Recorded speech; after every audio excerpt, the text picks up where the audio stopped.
Yo mga idol, kamusta? Sports Talk PH nga pala.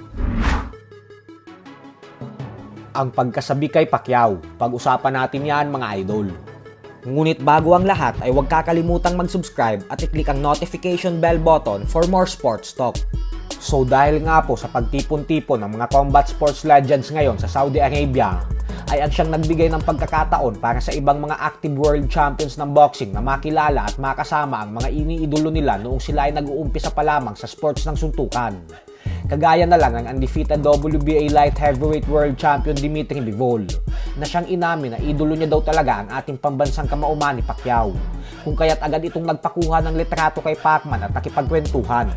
Subalit ang isa nga po sa mga nakakaaliw para sa mga fans ay nang masilip ng kamera na talagang lumapit ang current unified heavyweight world champion Alexander Usyk sa lamesa ni Pacquiao upang magpakilala at magpapirma ng kanyang gloves.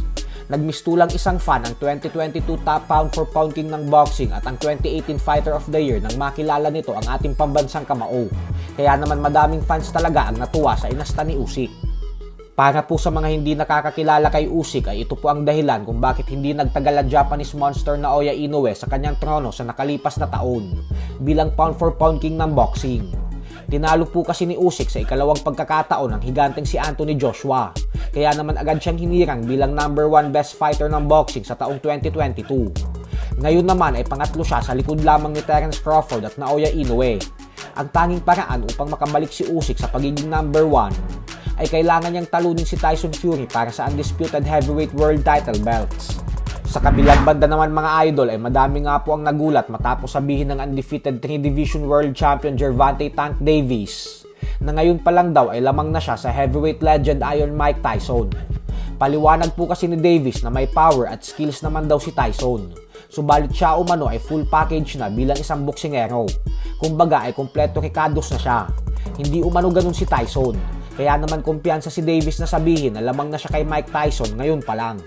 Madaming fans naman ang hindi sumang-ayon sa mga pahayag na binitawan ni Davis. Huwag daw natin kakalimutan na sa edad lamang na 20 anyos ay nagawa na ni Tyson maging isang ganap na heavyweight world champion. Hanggang ngayon ay wala pa din nakakabasag ng record na ito ni Tyson bilang pinakabatang nagawang maging world champion sa kasaysayan ng heavyweight division ng boxing. Bukod dyan ay madami pa daw kailangan patunayan at pagdaanan si Tank Davis bago ito pwedeng mahanay sa linyada at level ni Tyson. Lalo pat ang pagiging isang 3-division world champion niya ay hindi talaga masasabing lehitimo dahil regular belt lang ang kanyang nahawakan sa 140-pound junior middleweight division. Wala din hawak na lehitimong world title belt ngayon si Davis dahil na kay Devin Haney ang lahat ng 4 na major world title belts. Sa katunayan din ay bagamat may record na 29 wins with 27 knockouts at walang talo si Davis, ay isang fighter pa lang ang nakakalaban niya na papasok sa Hall of Fame. At ito nga po ay si Leo Santa Cruz. Pero ang problema naman dito ay galing ito sa 126-pound featherweight division at pinaakyat niya ito ng timbang upang magtuo sila. At ang resulta ay natulog si Santa Cruz sa round 6. So hanggang dito na lang po muna tayo mga idol. Sports Talk PH, kakaiba ang laban ng mga Pinoy.